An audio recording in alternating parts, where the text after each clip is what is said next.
course. We have one each of folk from digital geoscience, climate, energy transition, see if I can remember them now, planetary geoscience, what I'm missing, hazards, geohazards and so on. It's now your opportunity in these last few minutes to ask those questions that you failed to get asked, failed to get the opportunity to ask earlier on or during the lunch or other breaks. Do we have an offer of the first question? Gentleman over there. Yeah, with somebody with limited IT skills, etc., and experience overall, how easy? Are you switched on there? I don't think it is switched on.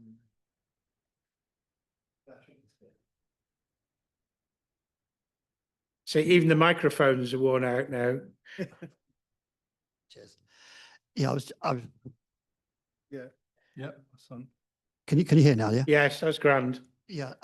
With somebody with limited IT skills and experience overall, how easy or difficult is it to get into using these different packages like GIS, etc.?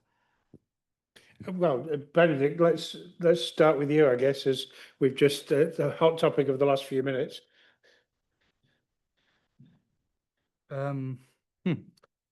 It's a good question, and I think the reality is you probably need to consider your background, and I submit that anyone can learn, but it's just rate at which you can learn, and is it a good use of your time?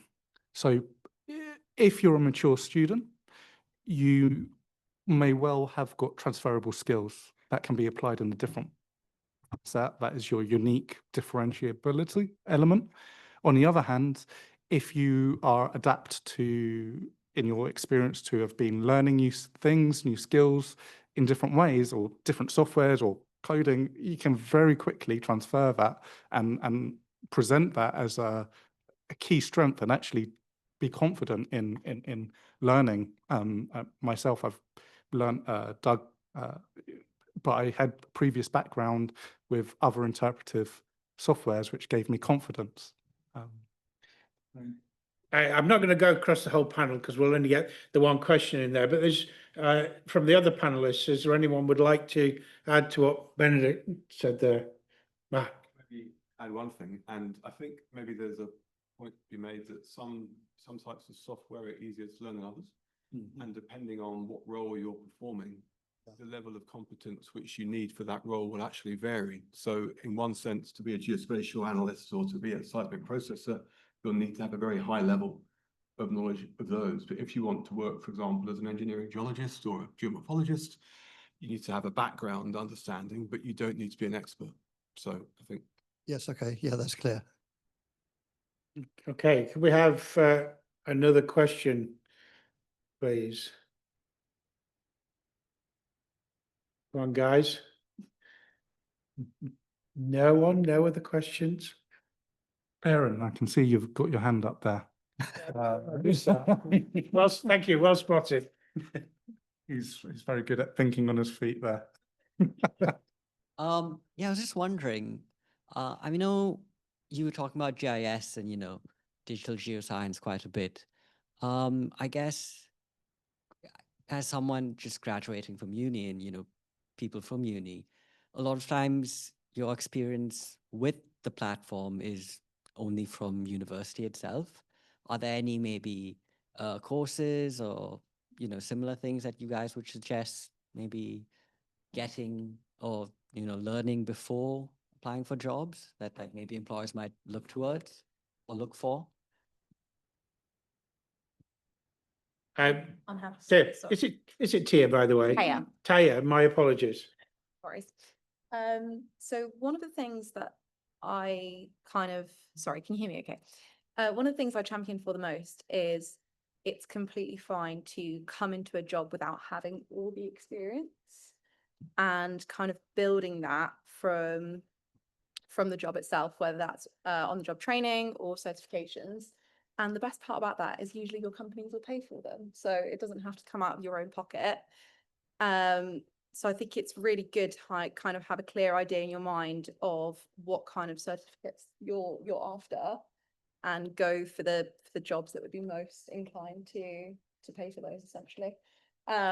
So I've been really fortunate to attain my Association of Project Management qualifications through Railspace, and others may not be so fortunate, but you'll find that most companies are quite keen to upskill their workforce, and that's just one way that you can do it. And not just certifications, but on the job training, such as doing little work placements where you can.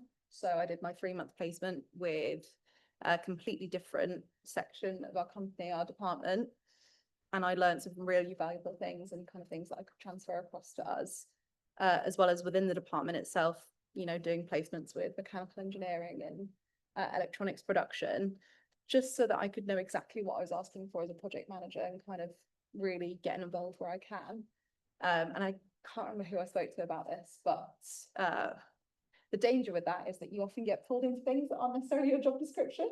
So once I volunteered myself for the thermal testing for electronics, just because we were short 1 or 2 people, I have since been pulled into 5 thermal test campaigns with 24-hour shifts.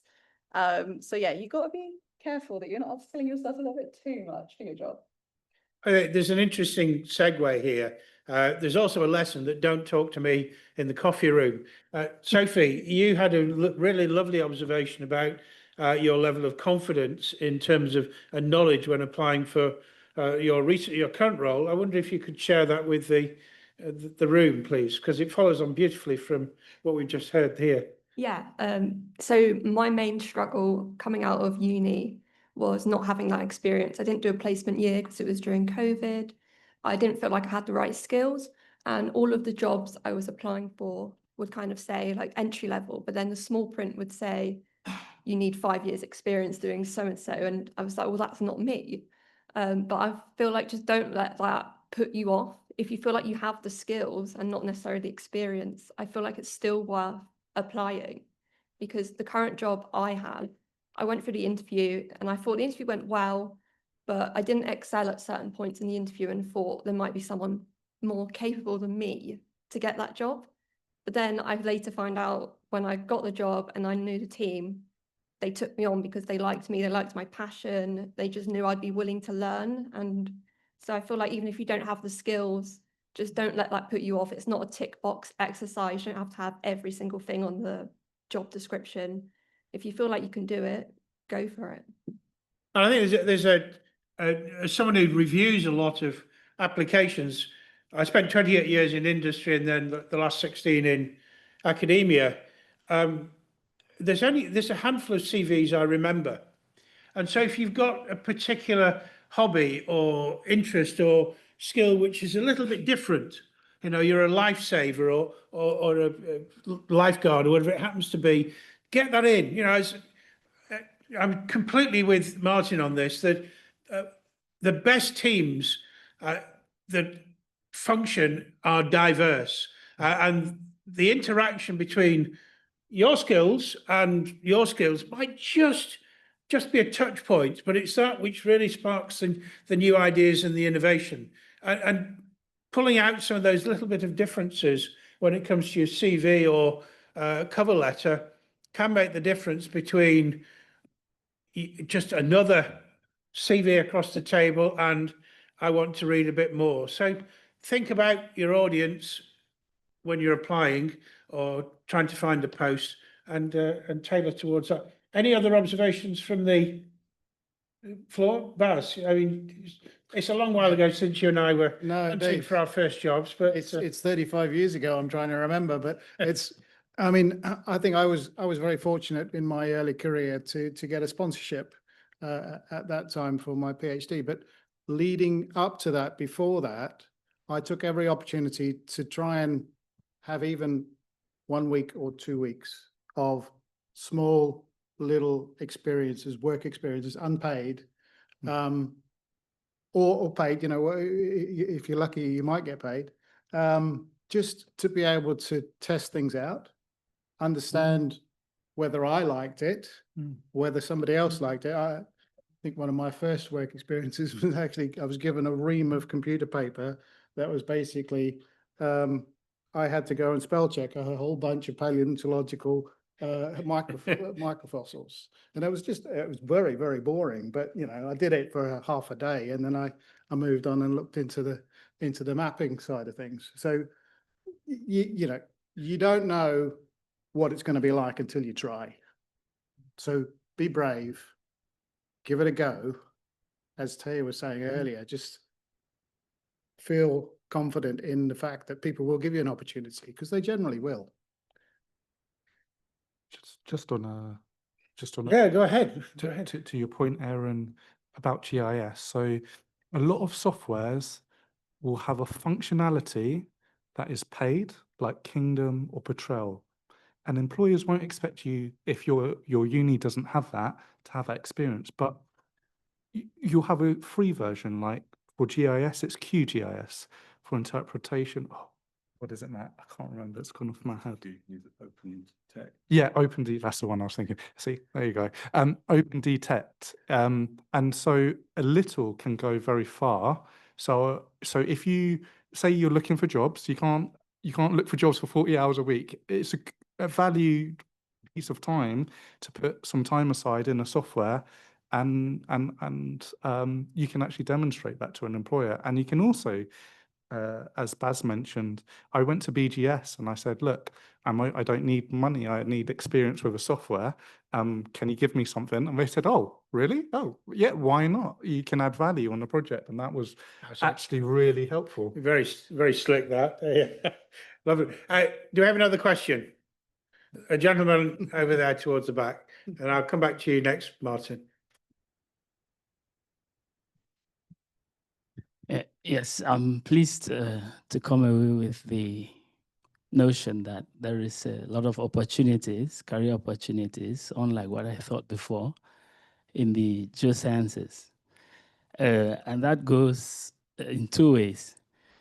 Yes, it's a great idea to think that there are opportunities, but at the same time, I've also seen a few presentations which seem to state that the enrollment into universities by geoscientists or geosciences students is on the decline, as well as universities offering geoscience courses seem to be on the decline as well. So considering the fact that the geosciences are at the center of human civilization, if we begin from the Stone Age through the Information computer age, age and the digital age today, yes. What is the idea here? Is it like, because in some documentaries I've watched as well, it's like geosciences the courses are considered as some of the traditional courses, and that's one of the reasons why some of the universities are closing down these departments, and students are kind of getting less and less interested. So between having less geologists and job opportunities, and universities offering less geoscience options, I don't know, in between there. Could you clarify, please? Good point. I think this applies to anyone on the panel, or Matt, you're looking right for responding there. Yeah, I think it's a really good observation, and it's a slight shame we don't have anyone on the panel from academia to answer that from a university perspective. But from my perspective, I think it's to do with communication. It's up to us in the Geological Society, in industry, in academia, and all of us to communicate the importance of geoscience societally. And I read the UK government plan for green jobs last week, and there was not a single mention of the word geo in that report. There was something like 54 for offshore wind, but apparently they just float. So I think there's a real need for communication, which right now, I think the GeolSoc are doing a great job and other people are doing good jobs as well, but we need more cut through, I think. So that's yeah, I guess that's my view. Before I comment, and I will, anyone else like to make I think it's also a question of supply and demand. I think the universities are responding to the demand, really the customers are the students, are the undergraduates who are wishing to actually spend their own money on a future investment that, you know, are choosing to not necessarily see choosing something else. So I guess the question is, who's the competition? Yeah, I think we have to think a little bit about what type of STEM students are going where, and perhaps marketing ourselves. I think that this is geoscience is a big step forwards, because it actually is a potential. It has the ability, the potential to reset the perceptions of geoscience in a forward-looking way. I think you hit the nail on the head, as it were, with that statement in question. It's been a key part of my presidency. I'm about a little over halfway through. The society has been eminent for 200 years, but it hasn't been that prominent for quite a lot of that time. When it was first founded, I think there were 20 members of the society who were also representatives in Parliament, be it in the House of Commons or Lords. I mean, I think you might struggle in the UK, at least, to find a scientist in either of the chambers. And it does behove us all to promote geoscience. I mean, everybody in this room has a love of the planet. Being able to interpret landforms, at very least, identify a specimen of rock now and again at the basic minimum. Or, of course, make, as you said, the flint tools 2.75 million years ago. And that we need to carry that passion through to those we meet.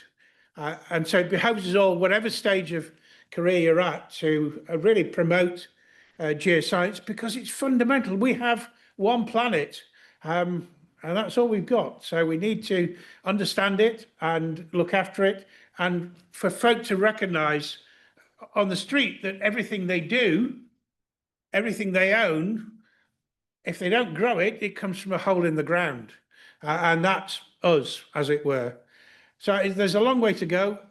Things like this is geoscience is a wonderful step forward. Interaction with I'm thinking about the UK. Other countries, I visited the China University of Geosciences in Beijing, 20,000 geoscience students, blooming heck.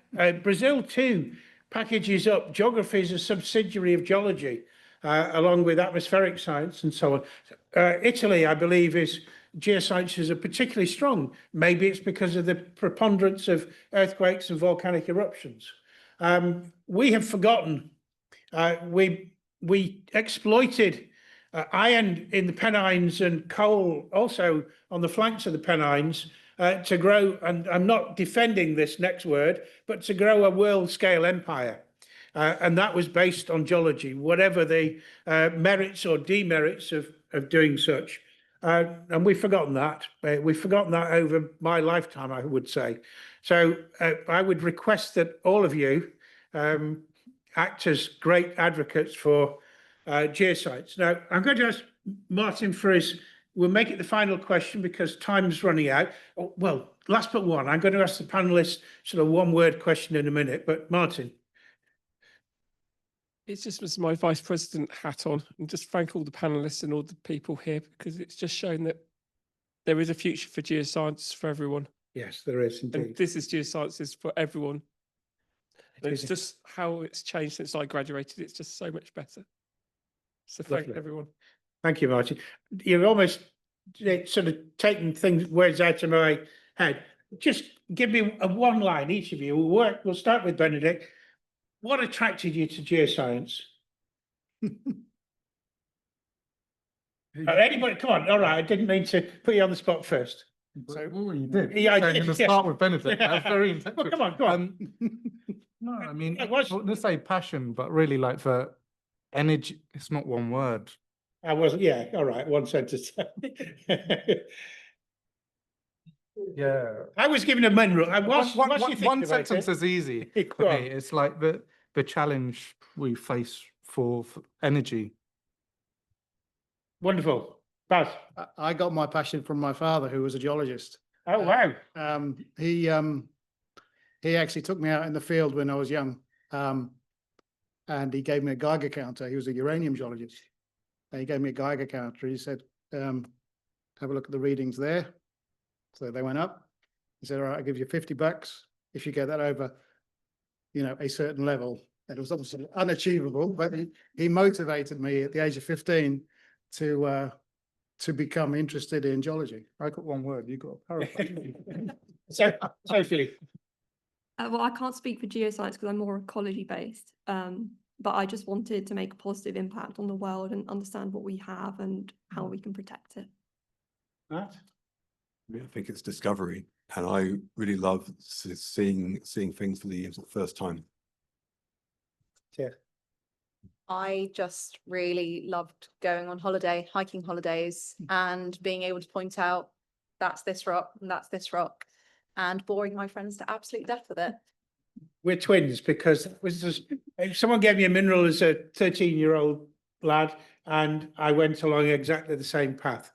So you've all got a little bit of passion in you. I hope you've got a tiny bit more passion after today's session.